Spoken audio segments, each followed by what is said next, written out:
Hello, मी रीना आपल्या mini ब्लॉगमध्ये सर्वांचे अगदी मनापासून स्वागत करते. तर सुरुवात झाली दिवसाची ती म्हणजेच आपली पूजा करून.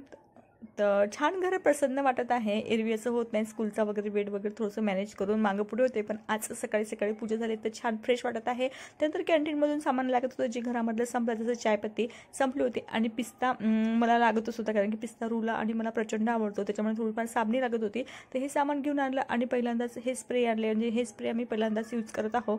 आणि त्याच्यामध्ये रूचं सुद्धा सामान संपलं. रूचं जितके प्रोडक्ट असेल ती सध्याही हिमालयाचेच प्रोडक्ट यूज करते, त्याच्यामुळे तिची साबण संपली होती. त्यामध्ये तर मी साबणसुद्धा घेऊन आली. मागच्याच 15 दिवसाआधी त्यामुळे सामान आणलं, त्यामुळे एवढं काही सामान लागणार नव्हतं. आणि हे स्प्रे नवीन आले, आम्ही यूज नाही केले, तर हे मला गावाकडे न्यायचे, त्याच्यामुळे ते स्प्रेसुद्धा ॲड झाले आहे. तर ड्रेसिंगचा एक माझा डोर खाली राहतो, त्याच्यामुळे मी सामान ठेवली. आणि आता 11:15 वाजले आहे, नाश्तासुद्धा झाला नाही आहे, त्याच्यामुळे नाही का मी पटापटा ते सामान ठेवले आहे. जेव्हा मला फ्री वेळ मिळेल तेव्हा मी ते सामान अरेंज करेल. आणि नाश्त्यासाठी बनवणार साबुदाणा. असं काय नसतं की साबुदाणा उपवास आलाच बनवा, असं नसते. तर आम्हाला प्रचंड आवडतं, त्याच्यामुळे मी घेतलं तर साबुदाणा बनवायला. तर आज भरपूर वेळ झाला आहे कामामुळे, कारण की कपडे वगैरे पण भरपूर धुवायचे, त्याच्यामुळे माझं कामावर तिथे मी साबुदाणा बनवून घेतला आणि रुण्यानं मी मस्त असा साबुदाणा एन्जॉय केला. तर अच्छा, तर मी तसं ब्लॉग एंड करते. बाय.